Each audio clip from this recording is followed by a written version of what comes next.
if I were to quietly say Breece Hall would be my quiet. If I ended up with the number 1 overall pick, I would probably stay away from McCaffrey, and that would probably go with actually Breece Hall. Until you actually get ready for that number 1 pick. Right. Yes, until I get ready for that number 1. Until you got it. Exactly. Until I get ready for that number 1. Okay, so for the Jets, some of their key losses.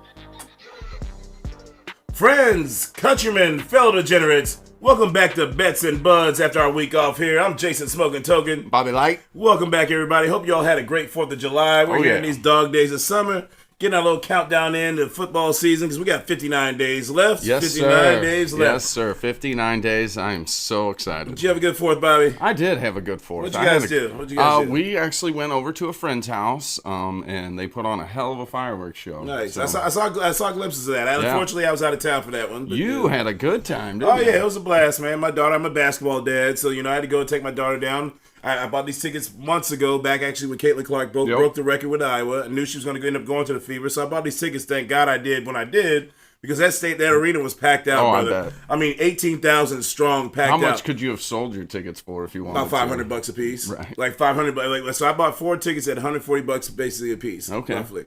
I had people in the nosebleeds that paid $200 a piece for those seats. Wow. So thankfully I was, thought ahead, planned ahead, and got into it early. Got my daughter, like I said, being that she's going to be a freshman basketball player next year going into high school, and potentially is going to be playing on the varsity team. So like basically getting her to get that experience of getting to see something that's going to be herself. Because to watch a men's she can game, envision. Yeah, she can envision that. She can envision watching herself in the court, watching other women playing on the court. Not going, it's different when you're watching a men's game and so on. You can be a basketball fan, but to actually be able to see yourself, I think, is a very valuable thing.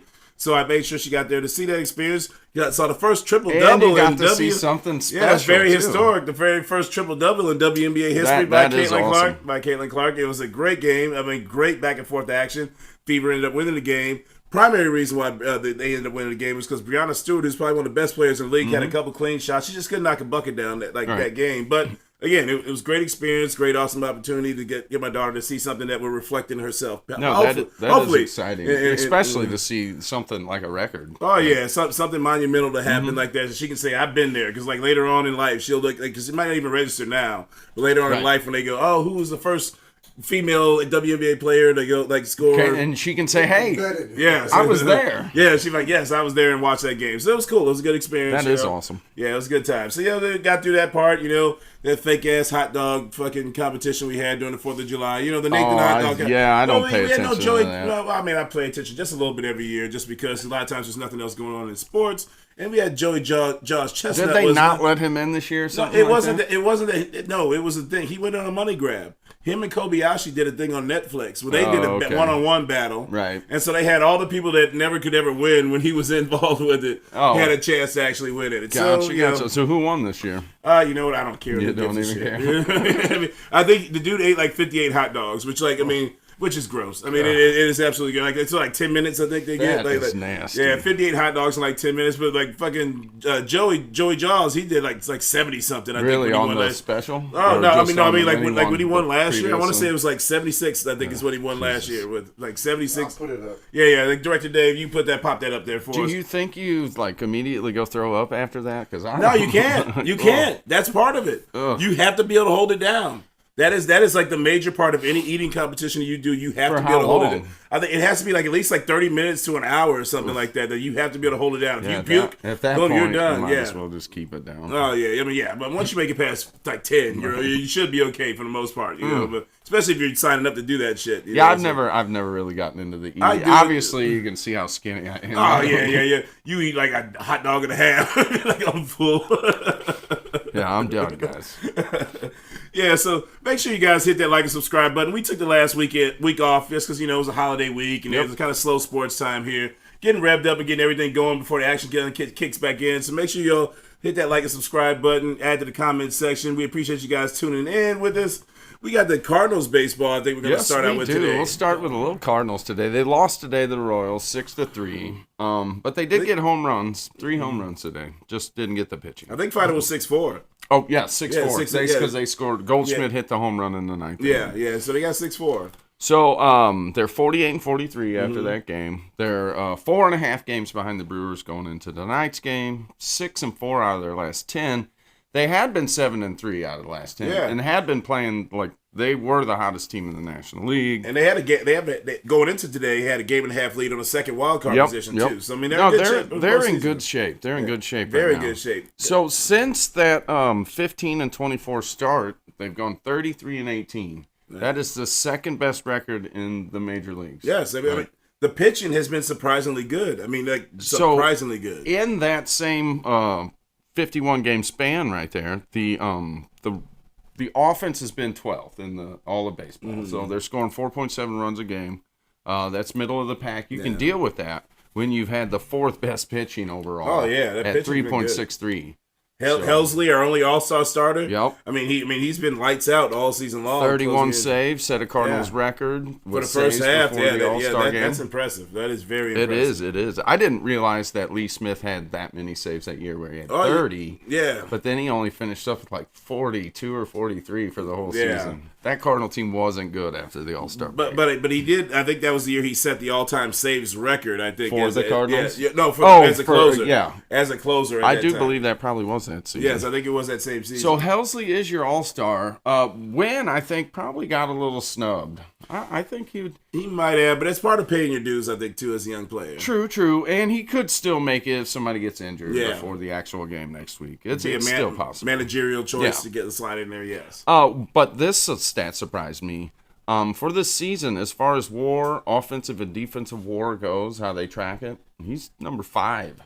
Really? In baseball. No shit. Yeah. No shit. I mean, it includes defense, too. And a lot of his metrics is defense. He's been solid, especially because he cleaned up. He went through a little bad stretch with errors there for a little while. I mean, he did. I mean, he's cleaned it up a lot. I mean, the kid looks good. Michael Ciani's the one that's still... Yes. They're talking about him being a Gold Glove candidate. Oh, yeah. He leads the Major League Baseball defensive run save. Oh, yeah. By a wide margin. I mean, that dude is covering so much ground. I mean, he's what we wanted Harrison Bader to be with the bat. Right. And minus the flow of the hair. He gets his hits. He can be a little streaky. Like, he'll go over 11. And then he'll, 3 for 5. But that's what Bader was hitting when he was with us. That's the only reason why we got rid of him. Right. That's the only reason, because he didn't have a consistent bat. Because if you looked at him from a defensive standpoint, he was solid. And it's pretty much what we're getting at Ciani.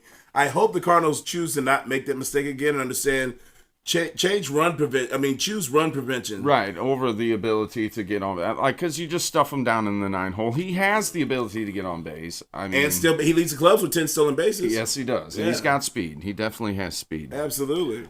So the other one is Contreras is actually starting to come on lately. Oh, yeah. I'm not really sure what he did today, but his prior 5 games, he had been 6 for 21. He had hit his first 2 home runs since coming off the DL. Nice. With 6 RBIs. So, yeah, with Contreras starting to heat up, this offense could actually start putting some stuff together. And if you get the second half out of Arenado and Goldschmidt that you're expecting. An actual second half. And what's surprising is that, I mean, they're doing this without a Lars Nootbaar. Did they move on from him, during the trade deadline? Because, the dude's been... there's a lot of things to like about Lars Nootbaar, but he's hurt a lot. He is. I still think you hang on to Lars and ditch Dylan Carlson. Oh, well, Dylan Carlson's gone no matter what. God, I mean, whether they DFA him or whether they can designate him for assignment or they basically find a way to trade him, which sucks because 2 years ago, his trade value was super high. It was super high. I mean, they were talking about like him for Juan Soto and maybe a couple of prospects. We missed that boat. That one's way off. So your leaders going into today's game, you got Gorman with 17 home runs, but Burleson hit his 15th today, so he's creeping up there. Wynn was batting .289 coming into today's game. Burleson was also the lead, tied with Gorman for 45 RBIs. So. And we know Burleson had 2 today, so he's definitely your leader. Oh, yeah, yes. I mean, Burleson's been a great, pleasant surprise. He has actually been a super surprise. Yeah, I mean, and that's what they were kind of like projecting him to be, is where he's at right now. And so if he keeps on that train and keep it rolling like that, whether it be him playing DH, they stick him out in the outfield, because he doesn't play a bad right field. No, I mean it's not great. He's not great, but I mean, as much as Jordan Walker, I'd take him just as much as Jordan Walker, who they sent down. Who's still struggling down. Yeah, that's still struggling, which he'll probably end up spending the rest of the season down there with the late season call up in August. That's usually how it's probably going to work. I don't even know that he just right now would deserve a late season call. Well, I mean, they can probably still do it. I mean, because once they expand the roster, I think what is it to like 40? Was it like 40 players or something like that? Yeah, so that's why. I mean, once they do that, you bring up a bunch of young players, and he'd be one of those guys. And one last thing, this signing looks like great in the hindsight, but the Gibson signing has turned out really well. And I would love to go back to the beginning of the season to see because I remember what you said about Kyle Gibson signing. Yeah, you were destroying Lance Lynn and Kyle Gibson signings. You were like, I did. It was garbage dumpster diving Mosaic like always done. But here's the problem. I mean, not the problem, but here's the thing with Cardinals, the Cardinals Stadium. In Busch Stadium, you have a very pitcher-friendly ballpark. You do. So I mean, like that it's like depending on where these guys play. Yeah, I don't know where his splits are this year. I'll have to look into that. I'll look into that. Director Dave, you can pop that up for us if you get a chance. So Gibson is actually 7-3 right now. Yeah. So tied with Michaelis for second on the team with wins because Sonny Gray leads with 9. But Gibson's been a pleasant surprise. Yeah, he's been good. Gibson's been really nice. So we got a good, fun second half. Hopefully, the Cardinals can kind of keep things rolling, come out hot in that second half. And we got trade deadline coming up. Yep, trade deadline coming up and a little bit healthier. Then we should be good to go. Mm-hmm. All right, so next up we got the one thing that we missed while we were gone and on break was the St. Louis Blues. Yeah, free agency went on the NHL, but so many guys move around.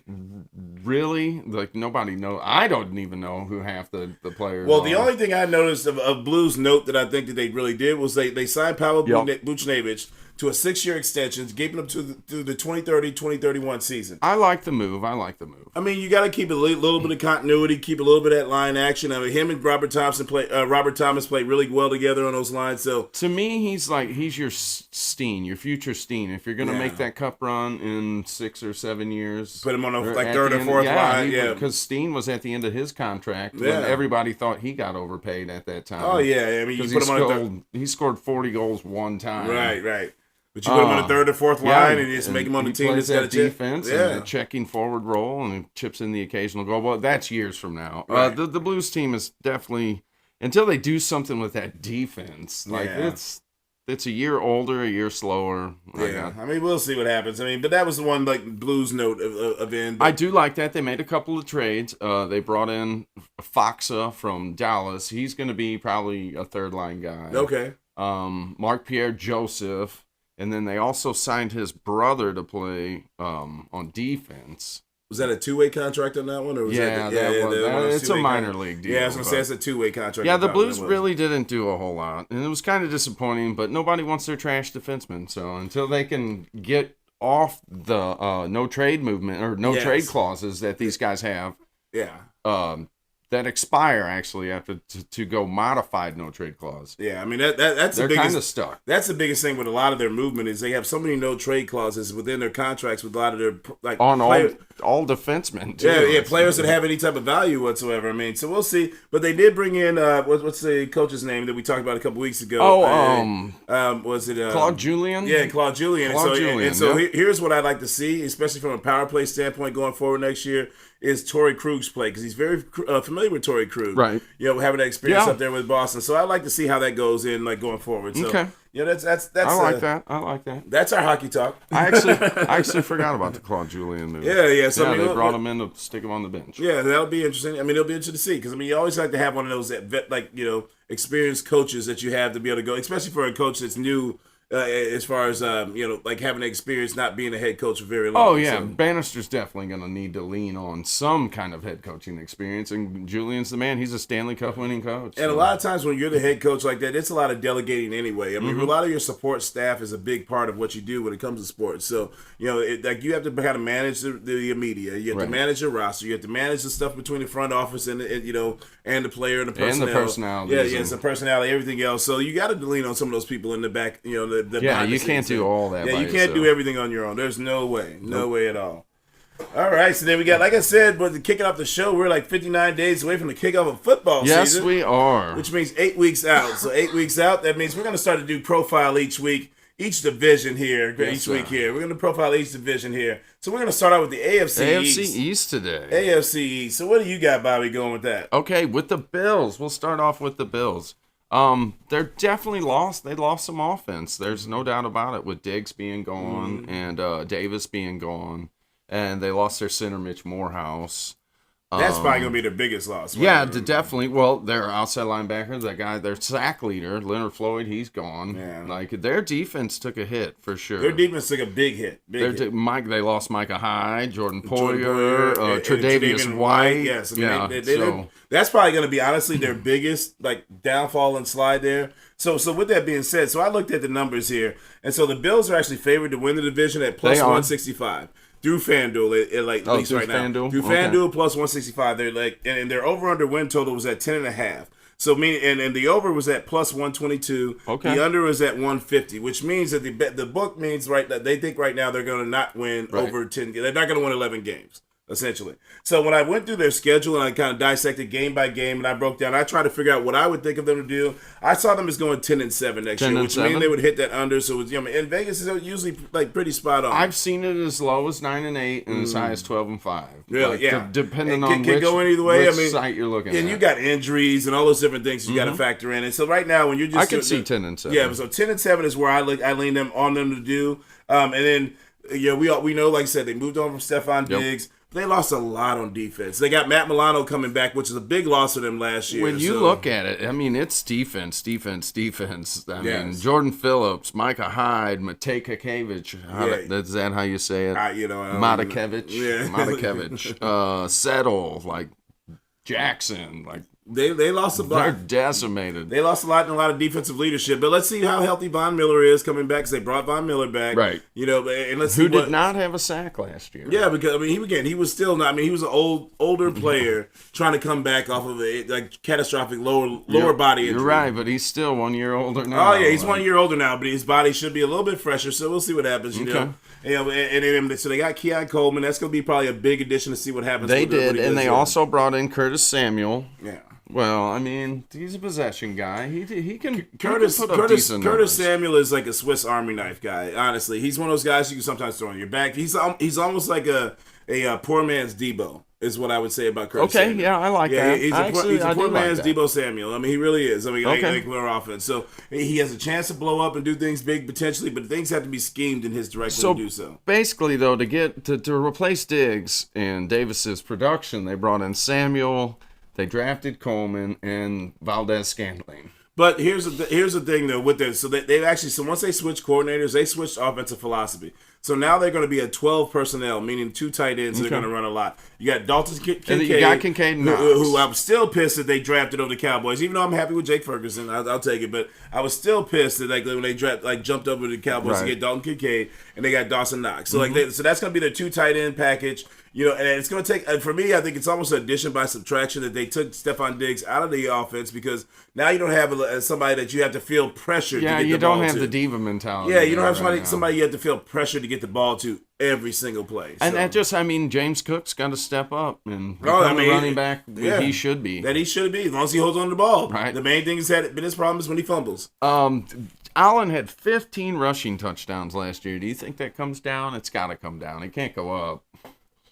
You know what? I don't know, man. So with them having the 12 personnel, now you got more big bodies in the red zone, right? And so the defense is going to have to offset that and watch that and balance that. It could lead to more rushing rollouts. But it also could be more of an uptick for James Cook too as well. So if I look at it from a fantasy draw and aspect, it'd probably be more of an uptick for James Cook going into that range. Okay, I like it. Yeah. So then next up we had the Jets. So the Jets were the second favorites in this division. They were at plus 185. Yes, plus 185 to win this division. The over/under win total for them was 9.5.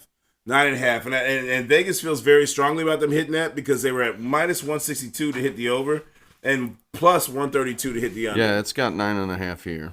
Yeah, so 9.5 is what I had. And they have a fairly easy schedule this year. For the most part, they do, because of the record last year. And so what I looked at, I saw what I projected the Jets to do was at 12-5. Okay, really? Yes, but here's a big question mark with that 12-5. They have to stay healthy. will Mike Williams stay healthy, and how much can he contribute to the offense? Right. Obviously, how's Aaron Rodgers going to look coming off that Achilles tendon? But we also got Breece Hall, who, if I say silently and quietly, I will say silently and quietly. Think he's going to be R1 this year? I might take him as a number 1 overall pick in fantasy. I honestly would, because here's the thing, man. First off, you got Christian McCaffrey on the Madden cover, and that's a Madden curse. Like whether you believe in that shit or not, okay, you got Christian McCaffrey on it's there. Happened too many times. Plus, how many times can you ride with him at number 1? He's like, there's been a lot of times in his career he's been a number 1 player projected, and then something might happen. He's actually stayed healthy. He has stayed healthy. The Niners have done a good job of managing his health and like not overworking him in that aspect because they have a lot of weapons. But if I were to quietly say Breece Hall would be my quiet, if I ended up with the number 1 overall pick, I would probably stay away from McCaffrey, and that would probably go with actually Breece Hall. Until you actually get ready for that number 1. Right. Yes, until I get ready for that number 1. Until you got it. Exactly. Until I get ready for that number 1. Okay, so for the Jets, some of their key losses, Bryce Huff, Jordan Whitehead, Quentin Jefferson, Micah Becton. They actually lost a little on defense. Justin Hardy. I mean, none of their big guys. Obviously, they're bringing back a very good defense. They're bringing back a very good defense. It's going to be the chemistry. And really what it's going to boil down to, where I'm really looking at it, too, with the Jets, is Robert Saleh. I mean, can he get out of his own way sometimes? Is he actually a leader of men when it comes to where he has to be the leader of men? Some guys are just good coordinators, and they're not head coaches. And so that's my only thing. So if I were to look at Robert Saleh and I say, is he a Super Bowl winning coach? Fuck no. No. But that doesn't change the fact that because Aaron Rodgers has been there with other teams with bad coaches that he can help lead there, and he's going to run that show. But that's the only thing I think that'll hold them back as far as being a championship quality team is I don't believe Robert Saleh is that guy to lead them to that direction. I just don't. I mean, there's when you watch him in his interviews, you watch him all the way around. I don't know. Now they did make big moves on that offensive line, so they got Morgan Moses from the Baltimore. They brought in Smith. They got Tyron Smith, but both of those guys have had health issues. True. So they're both 33 years old. They got Mike Williams here, who again is somebody else who's had health issues. So you're looking at a lot of big ifs when it comes to the Jets. I mean, if they stay healthy, if things work out, if Robert Saleh doesn't screw up the chemistry, there's so many ifs with the Jets. But New York could be in for a long season. But if I were to take my pick on a division, who's going to win the division, I'm going to say the Jets because when I went through I went through each team in this division schedule, and 12-5 is what I picked for the Jets. You saw I told you 10-7 with the Bills. Okay.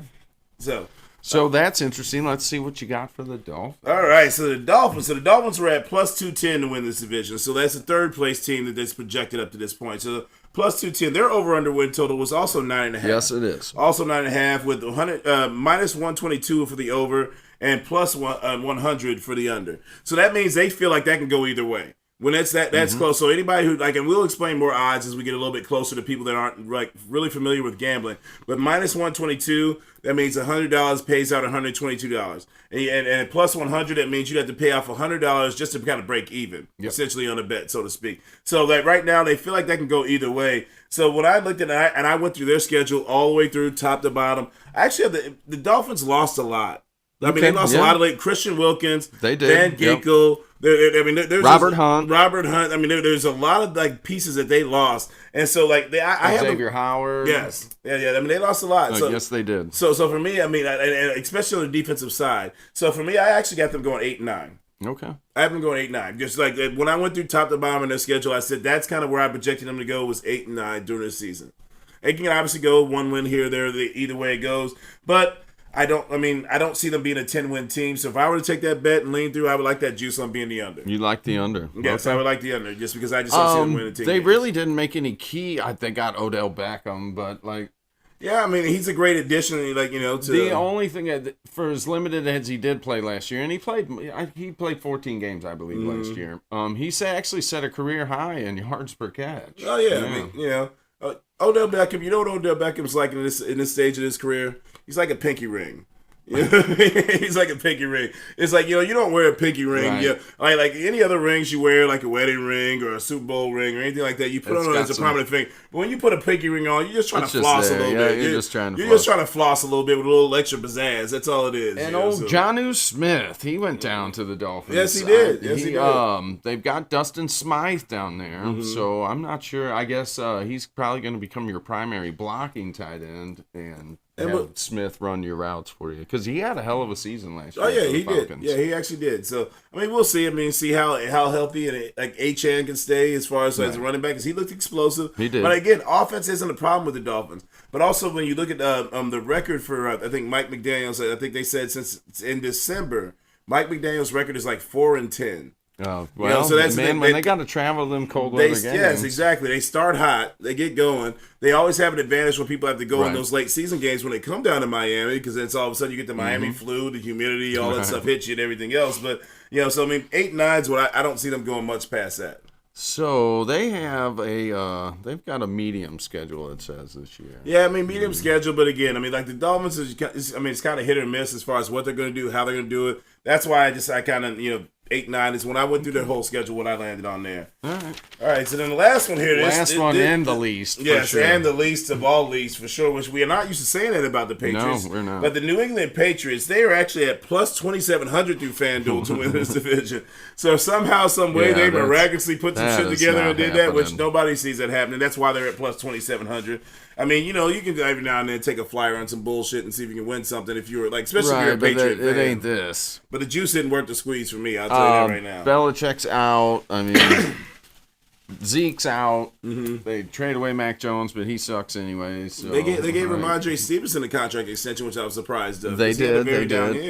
Drake May, so he's your quarterback going forward. How long is it going to take? Unless he beats Brissett's going to be the guy. Brissett's going to be the guy to start out. What I'd like to say is, like, what I would love to set and see the odds on. What's the over/under on what week Drake May makes his first start? Oh, I'd say probably week 2, because Brissett probably get hurt some freakish way. Yeah, well, let's say barn injury. I don't know. When's their bye? Probably coming off whenever their bye week is. See, I'd probably say like week 9 or 10. You think so? In the perfect world for the Patriots, it should be week 9 or 10. Okay. Because they're not playing for anything contention-wise. No, they're not. Unless because that defense is good. So don't get me wrong, because you got Christian Gonzalez coming back. You got like a lot of. Is their defense that good though? Because think about it. Last year, a lot of those teams were just running out the clock on that. But you got Matthew Judon's coming back. Christian Gonzalez, who looks like a top covered corner, who's a rookie they drafted out of Oregon the year before. So you got some pieces there, and the head coach, we got Gerard Mayo is a defensive minded guy. Yep. So we'll see what happens there. But so their overall under win total was at 4.5. 4.5. I would definitely probably go under. The over was at minus 150. The under was at plus 122. Okay.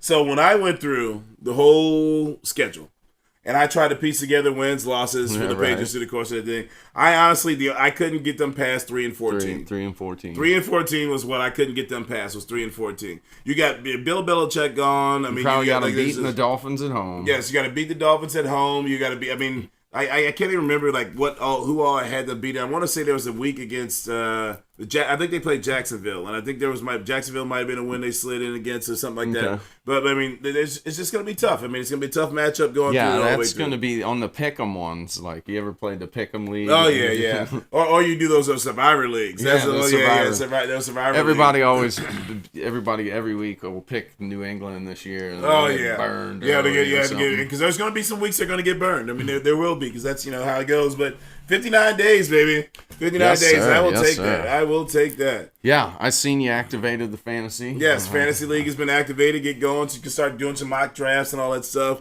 Get that thing going. We're going to keep the same rules because, prize money, we're going to up and make it a little bit juicier. The thing is, with that, New England, they brought in with all new coaching. This is going to be a new experience for like these New England fans. Oh yeah. It's not going to be Belichick standing on the sideline. For the first time in 20 seasons. For the first time in 20 seasons. It'll be strange for sure. But, I mean, Gerard Mayo is pretty much a byproduct of Belichick's. I mean, for sure. I mean, I think he's going to do some things differently, but, I mean, there's going to be some things I think are going to still kind of remain the same. Let's see how much the Crafts want to put their handprint on the team and what they want to do. Because, don't go all Jerry Jones on it. Yeah, well, and I'm not worried about that with Robert Kraft. It's Jonathan Kraft is who I'm worried about. Yes, his son. If how much of a power drive he tries to push into that whole deal. So we'll see what happens. But all right, that's the AFC East. Yeah, that's the AFC East. Next week we're going to go for the NFC East. All right, NFC East to see where we're at there, covering our Cowboys and all the other fun action there.